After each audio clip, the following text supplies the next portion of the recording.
now we are live, and I think I've done things right this time. Let me just pull up my stream here. If it would come up, that would be helpful. Just so I could see who's joining me. Let me just make sure the live is working because I don't see my stream popping up. And there we go. Now we're good. Okay, guys. So I am going to cover something really quickly this morning. And then hey, Tori, how are you? I really want to cover two topics this afternoon. I wasn't actually expecting to go live at 1 o'clock. At 1:30. My live streams are all over the place. Hey, Gamer Vet Dad, how are you? Hey, Tori. I know my live streams are all over the place. My timing is all over the place today. I've just got a lot going on, and I'm trying to sort of figure things out because I'm doing a lot more posting and I'm getting a lot more information than I was getting before through some of the daily briefings, through the pro-democracy community that I'm working on. So I'm everywhere and I'm all over the place, and I haven't sort of settled into a schedule yet. But what I want to talk about in this unplanned, unexpected afternoon live stream is two things. One is the right. One, I want to cover a little bit more of Jack Smith's hearing on the, I think it's with the House Judiciary Committee. Jim Jordan's the head of the committee. I think it's the committee. Hey, Lacey, it is an unexpected live. I just was telling everybody, hey, Eric, how are you? I was just telling everybody I'm all over the place today. I'm because of the work that I'm doing with the chorus group, I'm getting so much information. I'm getting so inspired that I'm posting everywhere and all over the place, but my schedule's all fucked up, right? So I don't know what I'm doing from 1 minute to the next, but I am feeling a wonderful surge of energy and enthusiasm. So I'm bouncing on and off but eventually I will kind of settle into a schedule that makes some kind of sense for everybody. I always need to remember and remind myself that this isn't about me. This is about, the community. This is about Zenocracy. And I have to accommodate your time and value your time. And I have to get myself on a proper schedule. And I have to get myself properly figure out exactly what I'm doing on every platform right now, because I'm on more platforms much more actively than I was 3 days ago, and I'm all over the place. So I'm going to work on that. It might take me a little while. What I want to cover in today's live, it'll just be about a half-hour live today. I want to pick up where we left off this morning. For those of you that were able to join me this morning, we're going to listen. This will be recorded, but we're going to dial into more of the live testimony with Jack Smith speaking before the House. I think it's the Judiciary Committee, the Jim Jordan-led Judiciary Committee. Guys, it is an absolute, utterly disastrous clusterfuck for Republicans in the House. This is so embarrassing. The Republicans are desperately throwing shit at the wall in this committee hearing. They are making shit up. They are finding anything they can to keep the village idiot Donald Trump happy, and they are just trying to find any ridiculous thing that they can pin on blame on Jack Smith, the former special counsel prosecuting Donald Trump. This is the easiest I have ever seen Democrats be able to push back against Republican bullshit in a House committee hearing. And Jack Smith is so cool as a cucumber. Because he's got nothing to hide. All Jack Smith has to do is say the truth. And every ridiculous thing that the Republicans come up with, and I am telling you, they're fucking ridiculous. One guy decided that because Jack Smith knows a guy who happened to still be around in the Department of Justice when Jack Smith was, because he knew the guy for 20 years, happened to be around in the Department of Justice still because Jack Smith knew that guy. and that guy was somehow connected to the special counsel decision making, that somehow that guy did Jack Smith a favor and brought him on as the special counsel and was doing Biden's bidding. That was one ridiculous thing. Another goofball decided that this was really a nefarious situation because Jack Smith was sworn in not once but twice to be the special counsel. Jim Jordan went on this ridiculous tirade. He got himself all worked up, all jacked up. You know, as only he can, because he decided that because I can't remember the name of who it was. Gamer Vet Dad, I know you were there. I can't remember what her name was. One of the witnesses for that testified in front of the January 6th committee, because two liars in the Trump administration, and Jim Jordan said that the testimony that she gave about the Donald Trump's crazy fucking behavior in the presidential limo on the day of January 6th, that she lied about that, right? And lied about what she had been told secondhand about what, I'm sorry, I just had to get at something that fell on the floor, that because they decided that she lied and that Jack Smith was still considering to potentially use her as a witness if and when Donald Trump was brought to trial, and these were all reasons that the Department of Justice should not just investigate but prosecute Jack Smith. It is pathetic. And when you've got a brilliant fucking legal mind like Jamie Raskin, who was the ranking member going up against an idiot like Jim Jordan, there was this one putz, this little obnoxious, sarcastic, smug little Republican putz, right, who tried to make the argument, Cassidy Hutchinson, thank you, Gamer Vet Dad, this putz who tried to make the argument that because some of Jack Smith's motions were denied in court, and some were approved, but some were denied, that was clearly a reason that Jack Smith must be corrupt.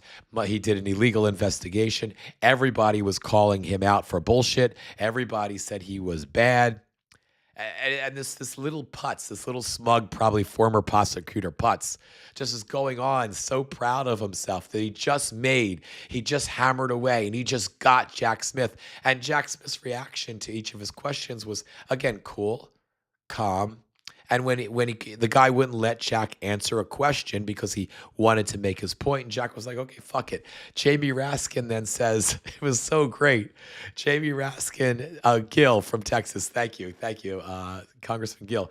Jamie Raskin just says, first of all, I'm paraphrasing because I don't remember what. First of all, my esteemed colleague, on the other side, who used to be my fucking student. He was one of Jamie Raskin's law students, right? And J.D. Raskin was like, my guy, my esteemed colleague on the right, who used to be my student, dumb fuck, certainly would know that every prosecutor will have some motions denied and some motions agreed upon by a judge. But in no way does that suggest that the case was illegal, inappropriate, or that that he was somehow vilified by the court. It was brilliant. So it is, like I said, this is an absolute fiasco for Republicans. I want to cover a little bit more of that, some more of the recorded stuff, because I had to stop watching it with all of you guys. But before we get to that, so what I found out in my daily briefing today was that, the dog is, I just have to close the door so Pixie doesn't go out the door and start, eating like furniture and stuff. Hey, little girl. I think she's got to go out. So this may go. Oh, here she comes. This may go a little bit shorter than I think. But apparently, the Republicans now, on another issue, Republicans now are desperately trying to shift the narrative. The ICE Gestapo narrative to law and order, that that the ICE Gestapo is actually not this out of control group of of mostly angry, bigoted, racist, hateful men who are just consistently breaking the law over and over again. There was just a report out today about a 5-year-old boy that was taken out of school. At least I think I have that right. Fact check me on that. But irrespective of whether or not he was taken out of school, he was used as bait to get his to get his father to surrender to the ICE Gestapo. Renee Good murdered. Two other people in Portland shot outside of a hospital. Endless videos of people being sprayed with pepper spray just for standing there. Dozens and dozens of videos of not just migrants, but Americans, white Americans, being slammed to the ground by the fucking ICE Gestapo. And then the only entertaining videos and all that are these lard asses and slobs slip sliding and falling on their asses all the time, all over Minneapolis, right? These morons slipping and falling on the ice, but in a desperate effort to try to shift the narrative. Oh, and also, I didn't see this New York Times report today. I just heard about it in my daily briefing earlier today. But in the New York Times reporting, some of the most recent polling shows Americans down on the ICE Gestapo tactic. You're almost 65, 70%. So Republicans are facing a 30% approval rating. The Village Idiot is facing a 30% approval rating on the ICE Gestapo, and he's almost like 16 to 20 points underwater on what was his strongest position, which was immigration, right? So there's this mass effort out there, and J.D. Putz is a part of it, right? There's this mass effort out there to try to change the narrative. And part of that, who are they sending out to do that, to change the news cycle? J.D. Vance. Vance says he'll try to calm tensions in Minneapolis while still criticizing officials and protesters there. Hang on, let me just take a drink. My voice is getting back to normal, but we're not there yet. This is one pain in the ass, lingering fucking cold. But it's okay. It's better. I can almost do my Trump impression. Forget about it. I can't quite get it yet, but we're getting close. It doesn't hurt to do it anymore. Toledo, Ohio. Vice President J.D. Putz, previewing a trip to Minneapolis later in the day, met with immigrations and customs enforcement officers and members of a community awash in tension, said Thursday that he will aim to turn down the chaos and project calm. What he's doing is he is desperately trying to shift the narrative, to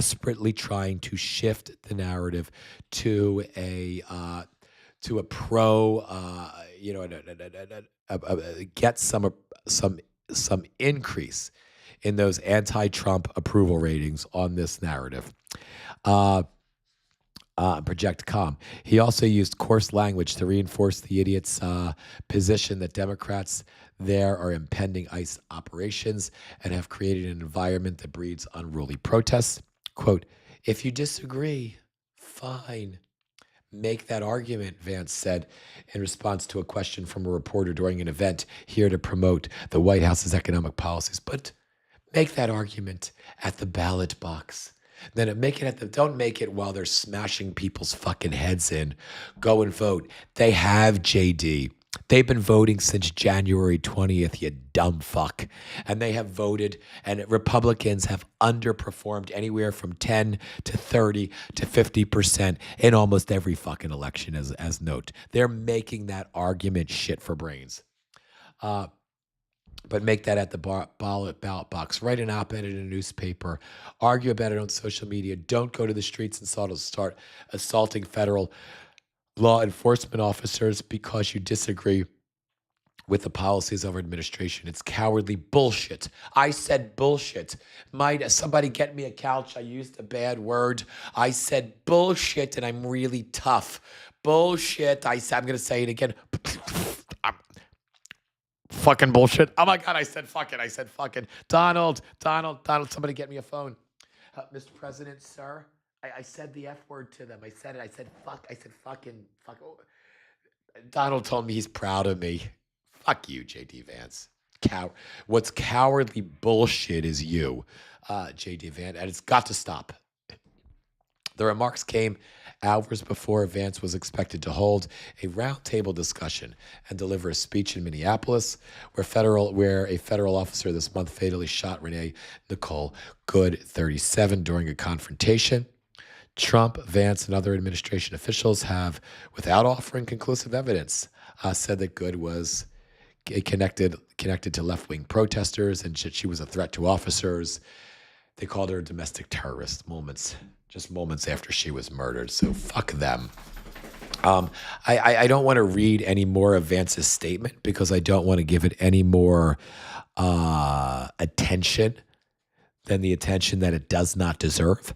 But I just want to clearly get the point out there that if you're starting to see more and more of this messaging, through the Republican echo chamber, this is what they're going to be pushing. They're going to be pushing that they're the ones calling for calm. They're the ones calling for law and order. They're the ones calling for appropriate behavior.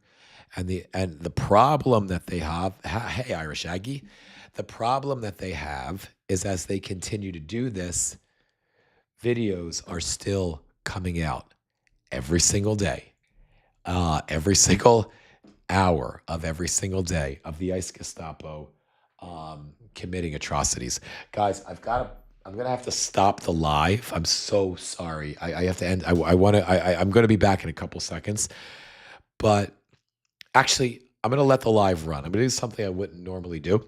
I'm going to let the live, but the dog is sniffing my rug, which means she's going to pee on it at any moment.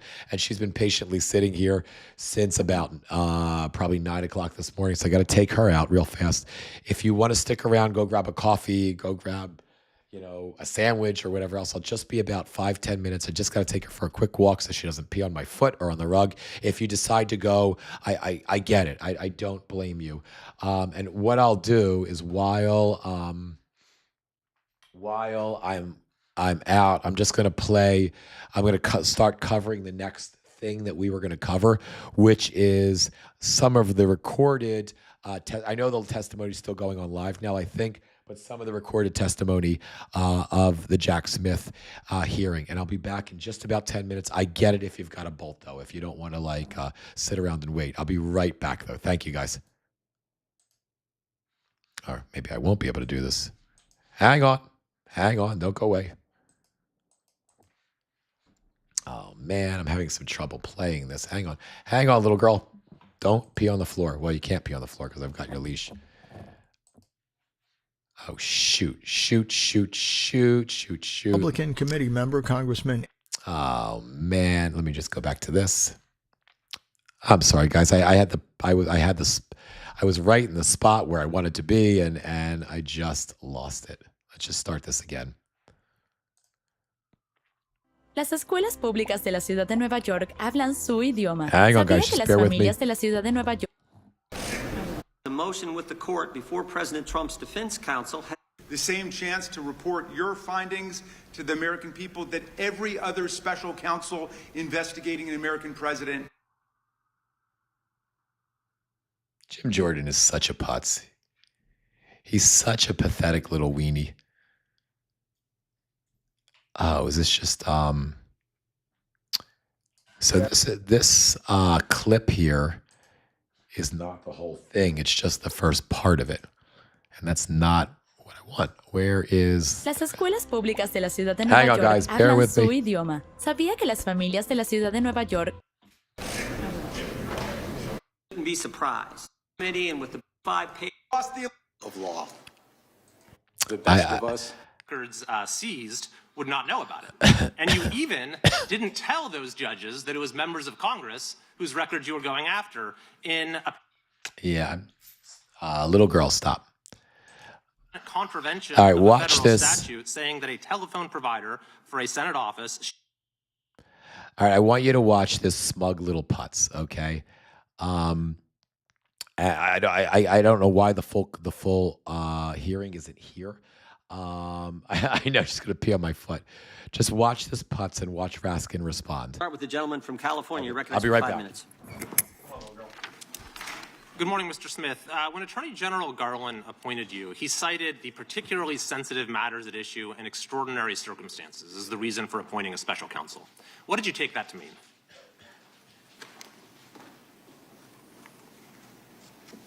What I understood that to mean is I was to conduct an independent investigation and come to my own conclusions about whether the facts and the law supported a prosecution.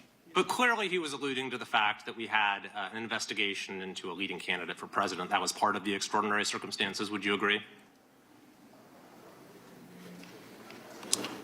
I will rely on his public statements about that. I understood my role as special counsel was governed by the regulations, which required me to make an independent decision on my own. So certainly you would agree it was important to approach the investigation with humility and restraint. Is that fair?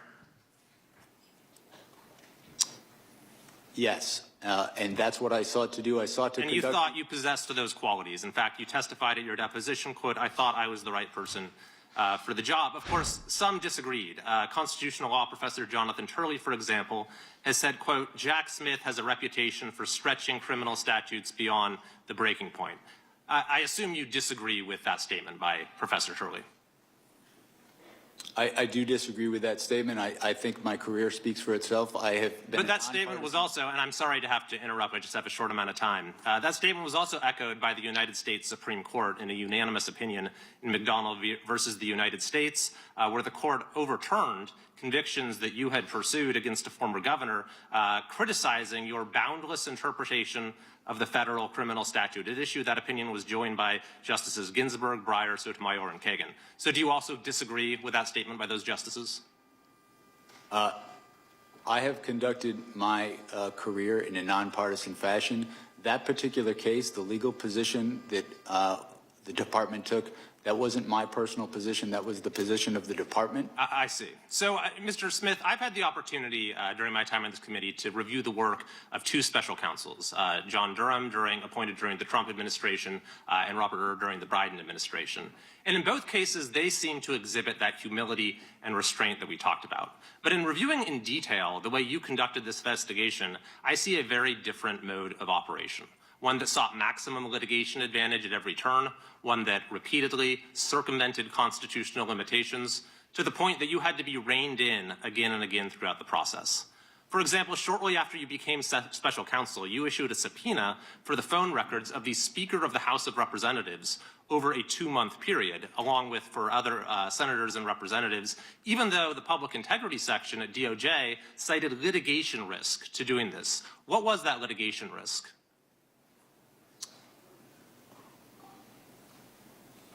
With respect to the toll record subpoenas that we issued, they were approved by the Public Integrity Section.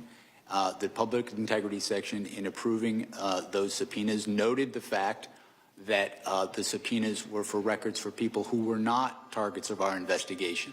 But they said there was a litigation risk and you moved forward with it anyway. And not only that, but you also sought orders from judges making it so those who were having their records seized would not know about it.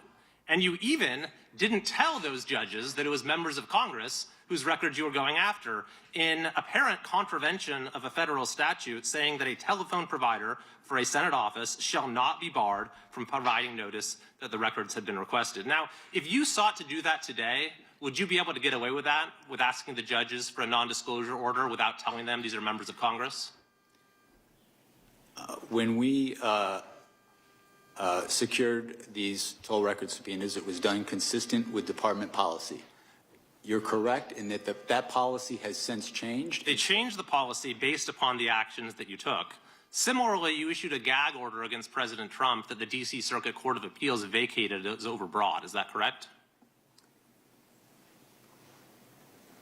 Well, the D.C. Court of Appeals, in passing on that order, found that it was justified. They narrowed the order, but they confirmed that the phenomenon. They narrowed the order because it was overbroad.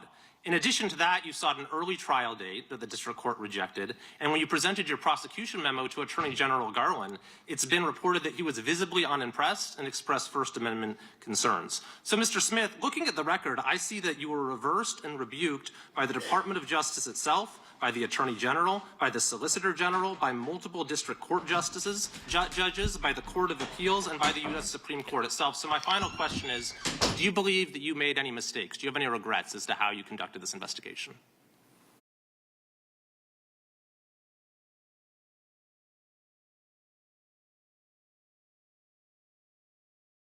We're back. I'm sorry, I was muted there.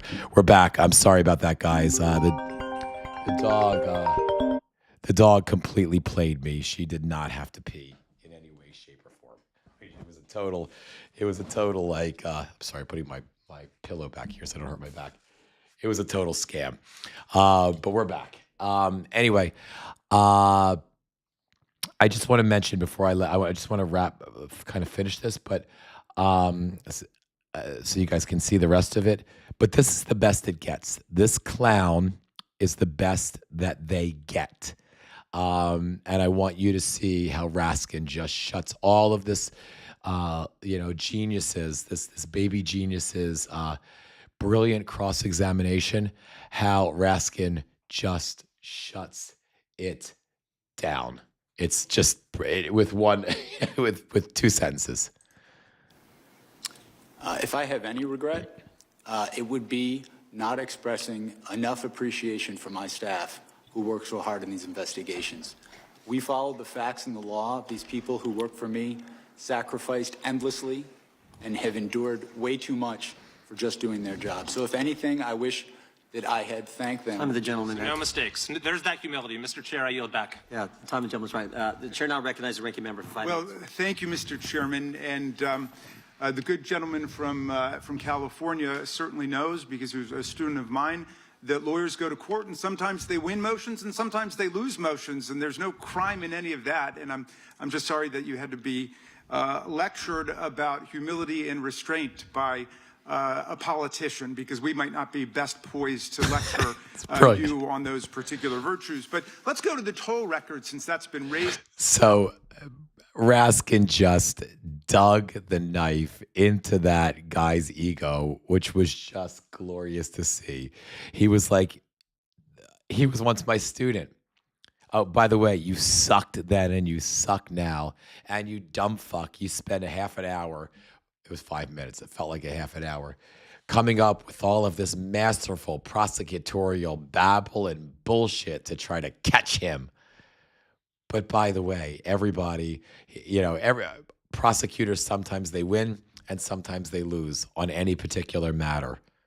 Next, fuck off. It was great. It was just, and again, I haven't seen the entirety of this hearing. I hope to catch the rest of that later, because it's getting a little too late now. I won't be able to watch the whole thing. And I don't think C-SPAN had, I think the issue I had before is C-SPAN doesn't have the whole recording up yet. But I intend to watch the rest of it. But what Raskin's going to refer to now is the toll records, which was brought up earlier in the hearing, which is the argument that they're making that the Republicans are making that there's no reason, it was illegal. He broke the law. Smith broke the law and invaded the privacy of GOP senators and House members because he subpoenaed their phone records. Listen to Raskin respond to that. Mr. Smith, first of all, Congress has allowed toll records to be subpoenaed. This committee has actually tried to limit it over the years, and the senators who are whining the most over on the Republican side in the Senate, they never went along with our determination to try to limit the government's ability to subpoena toll records. So it's perfectly lawful what you did. Explain, why did you want those toll records? We wanted to conduct a thorough investigation of the matters that was assigned to me, including attempts to interfere with the lawful transfer of power. The conspiracy that we were investigating, it was relevant to get toll records to understand the scope of that conspiracy, who they were seeking to coerce, who they were seeking to influence, who was seeking to help them. And that's normal investigative practice, right? In conducting a criminal investigation, securing non-content toll records, as you described, is a common practice in almost any complex conspiracy. Okay, let's go to something else that I've been hearing over the last week by our colleagues as they've eagerly anticipated your arrival here. They've been saying that there's some kind of First Amendment defense that Donald Trump would have had to the crimes you indicted him for. Is there a valid First Amendment defense to defrauding the public? Is there a valid First Amendment defense to disrupting a federal proceeding? Is there a valid First Amendment defense to violating the voting rights of the people and cheating the public out of a fair election? The First Amendment is something that we took seriously in our investigation, but the First Amendment does not protect speech that facilitates a crime. Speech that is used to facilitate a crime, a fraud crime in particular, is not protected under the First Amendment. The Supreme Court precedent on that is clear. This is an issue that we litigated before the district court, and the district court ruled, as I just stated, that it is not in fact protected. And the case law is perfectly clear on this, right? All frauds are perpetrated by speech, right? Yes. All conspiracies are perpetrated by speech. So just because your criminal conduct is brigaded with speech doesn't somehow mean you've got a First Amendment defense against trying to overthrow the government. I mean, the people who attacked the police officers on January 6th were chanting, "Hang Mike Pence." I suppose that was political speech, or they were saying, "Stop the steal." Does that mean they've got a First Amendment defense to violent assault against the officers? It does not. William Barr, by the way, was somebody who was perfectly clear about that. Donald Trump's own attorney general said there's no freedom of speech that you have to engage in a conspiracy, to overthrow an election, to commit crime. He was perfectly clear about that. Back in those days, in fact, lots of people on that side of the aisle, including my good friend, the chairman, denounced the violence that took place on January 6th. The cat's got their tongue these days. My friend Chairman Jordan said, what happened last week was terrible, was tragic. It's as wrong can be, he said. Republicans, we know all political violence is wrong. I asked my friend Chairman Jordan at a rules hearing, are you also not interested in what happened to us on January 6th? He said, of course, everyone's interested in holding people accountable who did wrong. The FBI is doing that. The Justice Department is doing that, appropriately so. What do you think about the attack on the Department of Justice and the special counsel for doing your jobs? I think the attack is unjustified. I think the people who worked with me as career public servants are people, they're part of the reason I've been a prosecutor for so long is to work with people like that, not just the prosecutors in my office, but also the agents, FBI agents who are heroes, who have served their country not only as agents, but also overseas. I think those attacks are unwarranted based on the facts, and I think that they have no basis in who we are as Americans, as a country. I don't see attacking people like that as anything appropriate. Thank you. And Mr. Chairman, I yield back to you. So guys, and again, I haven't watched the entirety of the hearing. I watched a small chunk of it. The entire hearing that I've watched is going that way, though. Every buffoon on the right had some ridiculous nonsense to come up with that was immediately shot down by Jack Smith himself, and or by the Democrats on the other side. And the Democrats just repeated what happened on January 6th.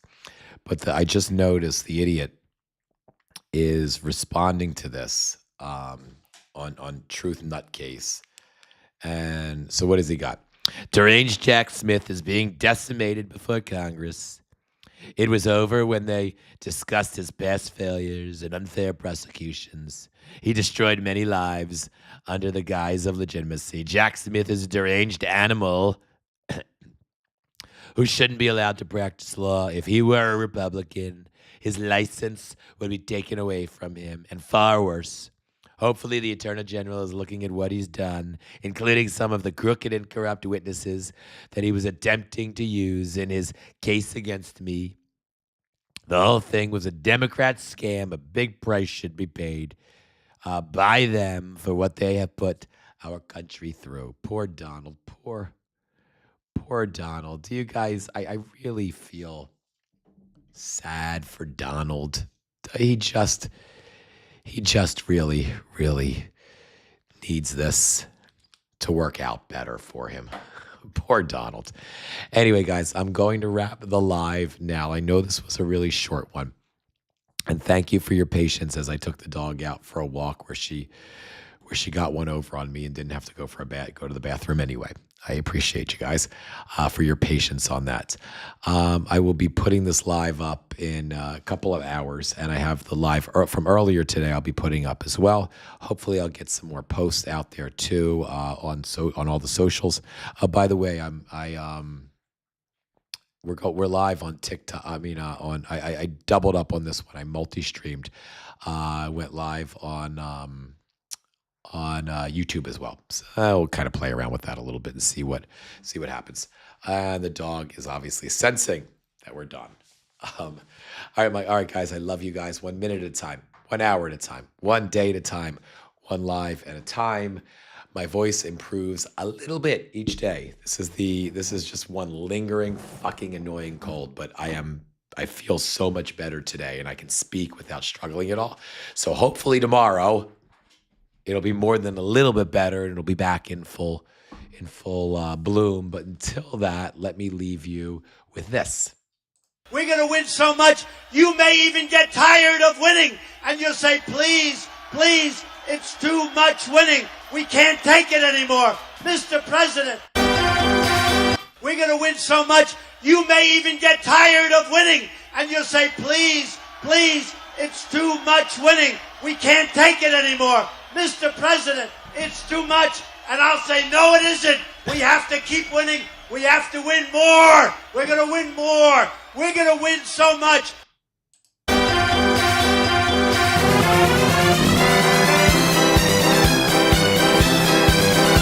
I love you guys. 1 minute at a time.